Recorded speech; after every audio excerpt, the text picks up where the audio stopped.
আজ আমার হাতে তোর মৃত্যু হবে, আমার হাতে। ডুবি পুকুরের গা দিয়ে মেঠো পথটা ধরে হেঁটে আসছে সুরেন্দ্র। পূর্ণিমার চাঁদটা নারকেল গাছের পাতার ফাঁক দিয়ে যেন নিজের সর্বস্ব জ্যোৎস্না ঢেলে দিচ্ছে পুকুরের জলে। মৃদুমন্দ হাওয়ায় দুলে উঠছে পুকুর পাড়ের গাছগুলোর পাতা। নিস্তব্ধ পরিবেশে সুরেন্দ্রর কানে ভেসে আসলো একটি মেয়ে কণ্ঠের গুনগুন করে গানের আওয়াজ। সুরেন্দ্র লক্ষ্য করল পুকুরের অন্তিম সিঁড়িতে বসে আছে টুকটুকে লাল শাড়ি পরা অপরূপা এক সুন্দরী মেয়ে। পুকুরের জলে সে দুটি পা ডুবিয়ে গুনগুন করে আপন মনে গান গাইছে। তার দেহের লাবণ্য যেন ভরা পূর্ণিমার চাঁদের সৌন্দর্যকেও হার মানিয়ে দিচ্ছে। কি অপরূপ তার চুলের বাহার! কাজল কালো চোখে বৃষ্টি মেলে সে তাকালো সুরেন্দ্রর দিকে। এই অসামান্য রূপবতী মেয়েকে সমগ্র লক্ষ্মীপুর গ্রামে সুরেন্দ্র আগে কখনো দেখেনি। মনোমুগ্ধকর দৃষ্টিতে মেয়েটার দিকে তাকিয়ে থাকতে থাকতে কখন সে দৃষ্টিগোচর হয়ে যায় তা টের পেল না সুরেন্দ্র।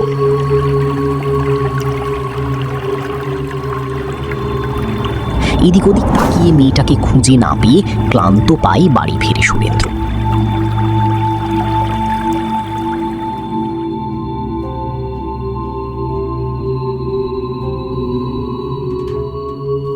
সেই রাতে কন্যাডুবির পাড়ে দেখা সুন্দরীকে সে কিছুতেই ভুলতে পারে না। গ্রামের কম বেশি সকল মানুষজনদেরই মুখ তার চেনা, কিন্তু এই মুখ সে আগে কখনো দেখেছে বলে তো মনে হয় না।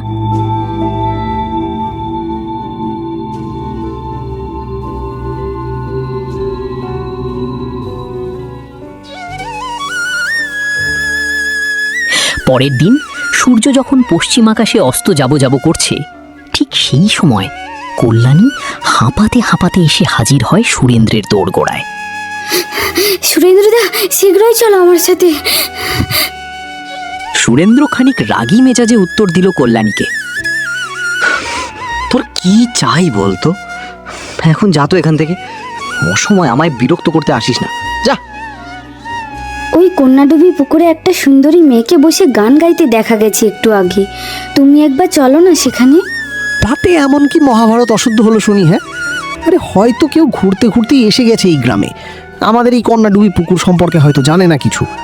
যা, তাকে গিয়ে বারণ করে দে ওই পুকুর পাড়ে আর যেন না যায়, ব্যাস। মাথা নিচু করে চলে যায় কল্যাণী। সন্ধে ঘনিয়ে এসেছে গোটা গ্রামে। সন্ধ্যের পর কল্যাণীর ওই পুকুর পাড়ের দিকে যাওয়ার সাহস নেই, তাই সে সুরেন্দ্রর কথা না শুনে সোজা তার ঘরে চলে যায়। দরিদ্র দিনমজুরের মেয়ে কল্যাণী শ্যামলা গরনে দেখতে শুনতে মন্দ নয়, তাকে সুরেন্দ্র বিয়ে করবে এই যেন তার কাছে স্বপ্ন। মাঝে মাঝে তার মনে হয় সে যেন স্বপ্ন দেখছে, কিন্তু না, এটা স্বপ্ন নয়, এটাই বাস্তব। সুরেন্দ্র কল্যাণীকে বিয়ের প্রস্তাব দিয়েছে, এটাই বাস্তব। এখন কল্যাণীর চোখে শুধু একটাই স্বপ্ন, সে হবে জমিদার বংশের বউ। 29 পেরিয়ে আজ 30-এ পড়ল কল্যাণী। সুরেন্দ্র কল্যাণীকে আশ্বাস দিয়েছে যে সে তাকে বিয়ে করবে। এরপর কল্যাণীর বাড়ি থেকেও আর কোনো ছেলে দেখা হয়নি তার জন্য।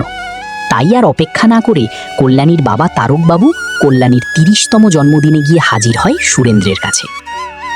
বাবা সুরেন্দ্র, কল্যাণীর আজ 30তম জন্মদিন। এবার তোমার সম্মতিতে তোমাদের 4 হাত এক করে দিতে পারলেই আমার শান্তি। আমারও বয়স বাড়ছে, তোমার মাকে বলে বিয়ের দিনক্ষণ পাকা করে ফেলি। হ্যাঁ, কি করে ভাবলেন একটা দিনমজুর হয়ে জমিদার বংশের ছেলের সাথে নিজের মেয়ের বিয়ে দিয়ে দেবেন? হ্যাঁ, বামন হয়ে মাটি আঁকড়ে বসে থাকুন।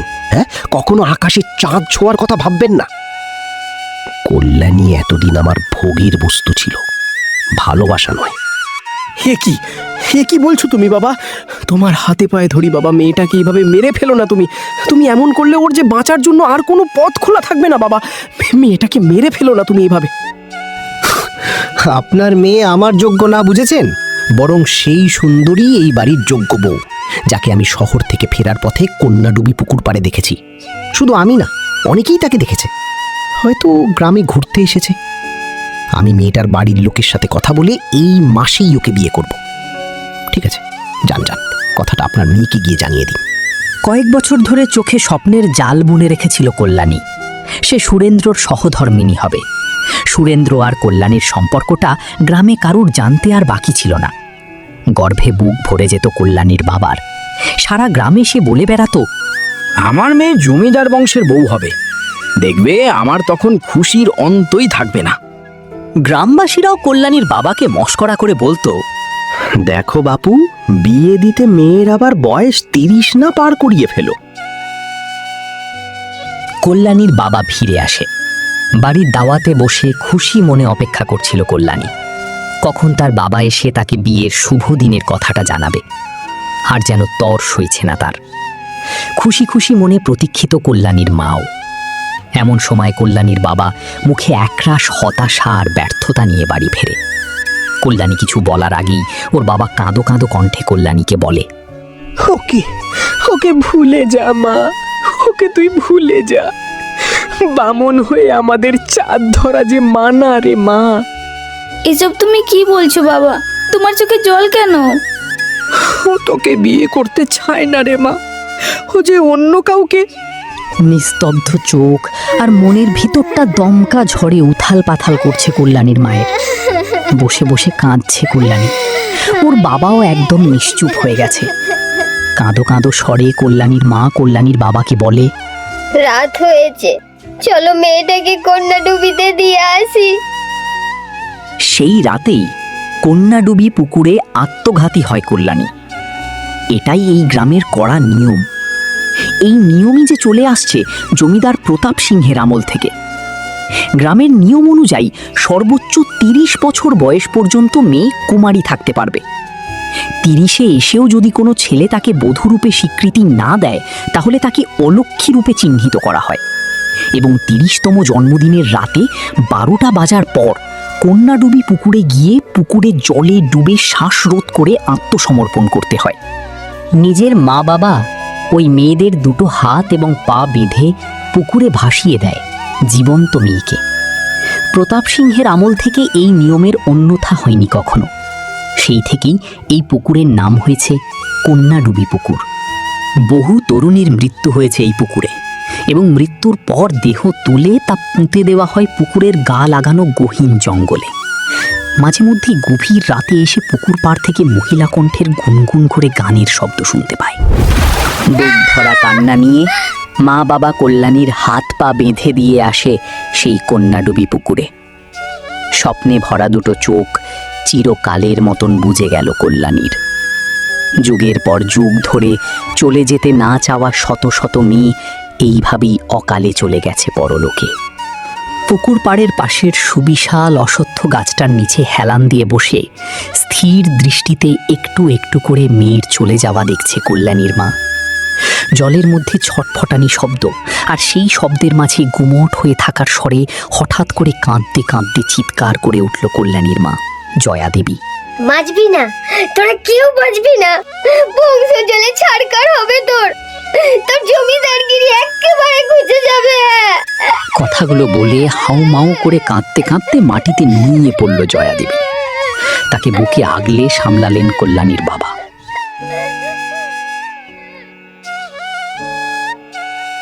একদিন জমিদার সুরেন্দ্র রাতের খাওয়া দাওয়া সেরে সেই কন্যাডুবি পুকুর আসতেই আবারও দেখল সেই মেয়েকে। পুকুরের দিকে মুখ করে বসে আবারও গুনগুন সুরে গান গাইছে মেয়েটা। এমনিতেই এত সুন্দরী একজন নারী, তার উপর এমন সুমধুর কণ্ঠের অধিকারিণী। তাই আলাপ করার লোভটা আর সম্বরণ করতে পারল না সুরেন্দ্র। এই যে শুনছো? এক ডাকে পেছন ফিরে তাকালো সে সুরেন্দ্রের দিকে। ভগবান এত নিখুঁতভাবে যে কাউকে তৈরি করতে পারে তা যেন এই প্রথম দেখছে সুরেন্দ্র। রূপের ডালি নিয়ে আস্তে আস্তে মেয়েটা এগিয়ে আসলো সুরেন্দ্রের দিকে। লজ্জাজনক ভঙ্গিমা সে তাকিয়ে বলল, আমায় ডাকছেন? আপনাকেই ডাকছি। কোথায় বাড়ি আপনার? এখানে কি কারণে এসেছেন জানতে পারি কি? আসলে আমার পিস্তুত দিদির বাড়ি এই গ্রামে, তাই মাস দুয়েকের জন্য এখানে ঘুরতে আসা। তা বেশ করেছেন, পারলে আরো বেশ কিছুদিন থেকে যেতে পারেন তো।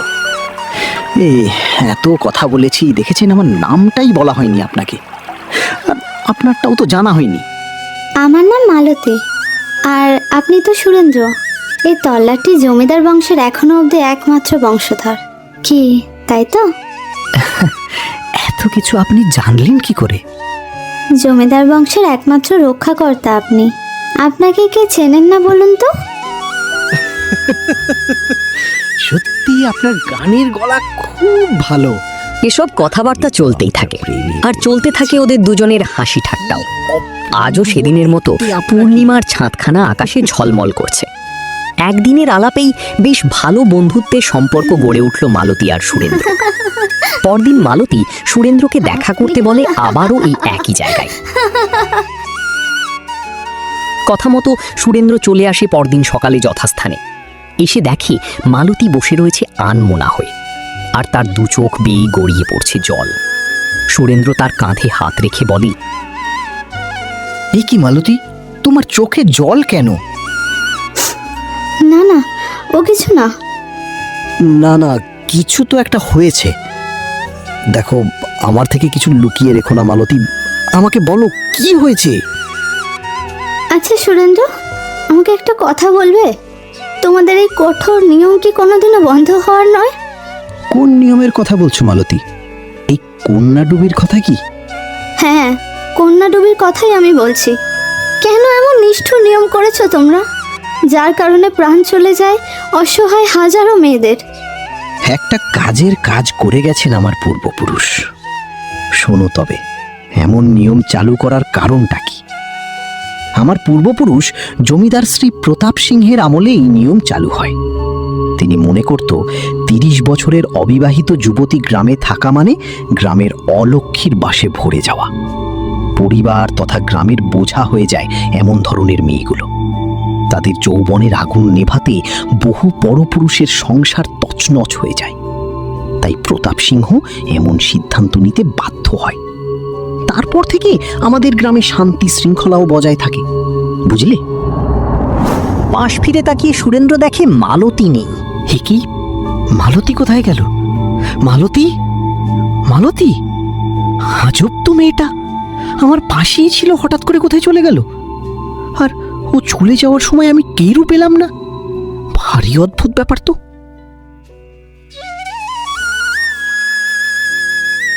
পরদিন আবারও সে যায় কন্যাডুবির পাড়ে এবং গিয়ে দেখে মালতী রয়েছে যথাস্থানে।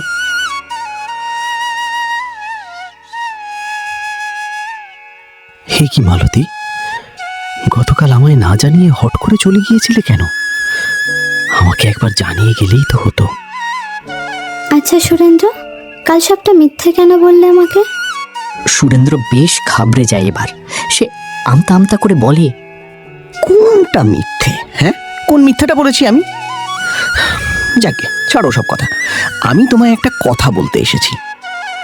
আমি তোমাকে বিয়ে করতে চাই। তুমি আমার বউ হবে, জমিদার বাড়ির একমাত্র রূপবতী বউ। তোমার বাড়ির লোকের সাথে আমি একবার দেখা করতে চাই। আমার তো মা বাবা কেউ নেই সুরেন্দ্র। অনেক ছোট্টবেলায় তারা আমাকে ছেড়ে চলে গেছে। জানো সুরেন্দ্র, মা বাবার ভালোবাসা কি জিনিস তা সত্যি কোনোদিন অনুভব করিনি আমি। অনেক কুদৃষ্টি থেকে এতদিন নিজেকে বাঁচিয়ে রেখেছি আমি। আমি গরিব বাড়ির মেয়ে, আমি অনাথ। তুমি আমাকে বিয়ে করতে পারো না সুরেন্দ্র। আর হয়তো কোনোদিন আমাদের দেখা হবে না। আমি কালই ফিরে যাব আমার নিজের গ্রামে। সুরেন্দ্র মালতীকে বুকে টেনে নিয়ে বলে, আর কখনো ফিরে যাওয়ার কথা মুখেও আনবে না। আমি বিয়ে করতে চাই তোমাকে। বলো মালতী, বিয়ে করবে আমায়? মালতী অবাক হয়নি সুরেন্দ্রের কথায়, বরং ও এই কথাটারই জন্য অপেক্ষা করছিল। বিয়ের প্রস্তাবে রাজি হয়ে যায় মালতী। এ হতে পারে না বাবা, এ হতে পারে না। সুরেন্দ্র, তোমার সামনে এখন মহা বিপদ। যে মেয়ের কথা বলছো, সেই মেয়েকে তুমি বিয়ে করতে পারো না। এসব আপনি কি বলছেন? গ্রামের সবচেয়ে বয়োজ্যেষ্ঠ মানুষ হিসেবে আপনাকে ভীষণ শ্রদ্ধা করি আমি। তাই বিয়ের নিমন্ত্রণটা নিজের হাতে নিয়ে এসেছি আপনার কাছে। আর আপনি এমন সব কথা বলছেন কেন? কিছু একটা বলতে যাবে, ঠিক সেই সময় সুরেন্দ্রের পেছনের দিকে বড় বড় দৃষ্টিতে তাকায়, আর সঙ্গে সঙ্গে তার মৃত্যু ঘটে। মুখ দিয়ে রক্ত ওঠে। কড়া তার এই মৃত্যু বেশ সুস্থ মানুষটা কথা বলতে বলতে এভাবে মুখে রক্ত উঠে মারা গেল।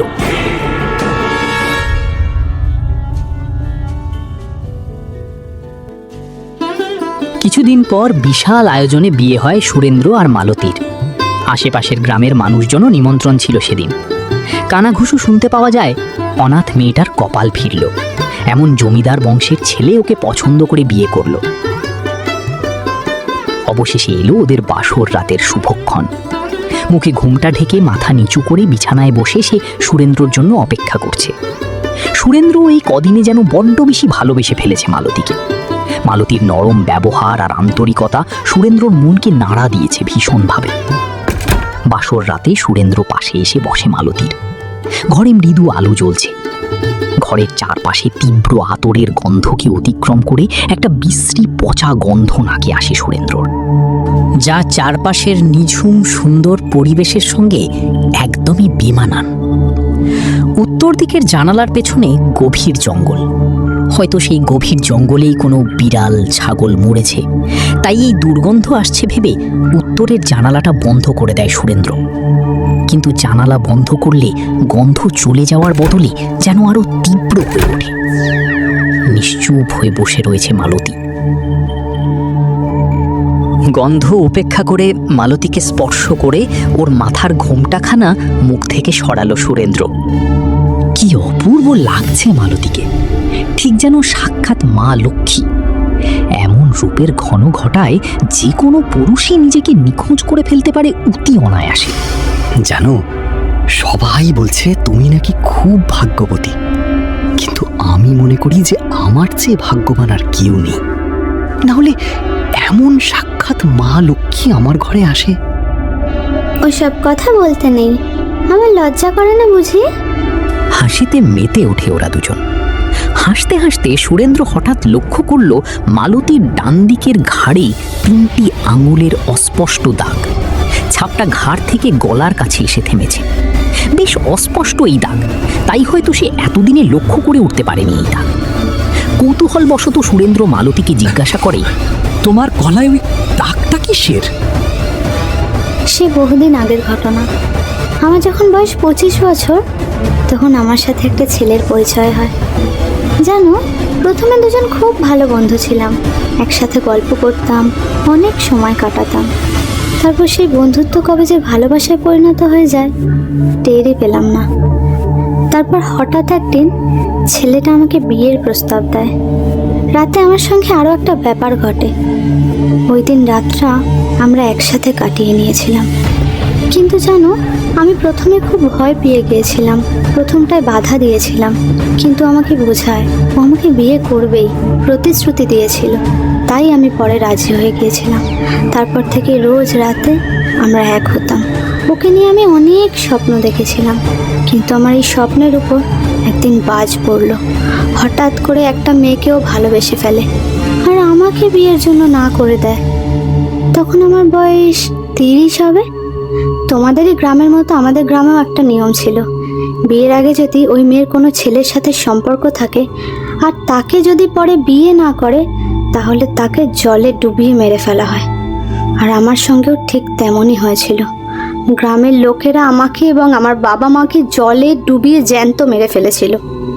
কথাটা শোনা মাত্রই সুরেন্দ্রর শিবদাঁড়া দিয়ে একটা ঠান্ডা শীতল স্রোত বয়ে গেল। পচা গন্ধটা এখন ঘরের মধ্যে তীব্র হয়ে উঠেছে। কে তুমি? এইসব তুমি কি বলছো? মনে পড়ছে সুরেন্দ্র, আমি তোমার নিষ্ঠুর চক্রান্তে ফাঁসামের সেই মণিমালা। গ্রামের লোকেরা পরের দিন আমাদের লাশ তুলে ওই সামনের জঙ্গলে পুঁতে দিয়েছিল, কিন্তু তোমারই দাদু মন্ত্র দ্বারা আমাকে জাগিয়ে দিয়েছে।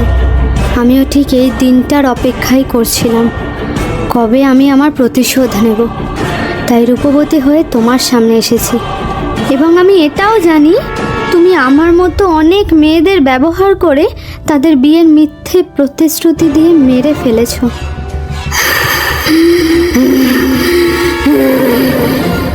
সুরেন্দ্র, আজ তোকে কে বাঁচাবে? আজ আমার হাতে তোর মৃত্যু হবে, আমার হাতে।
না।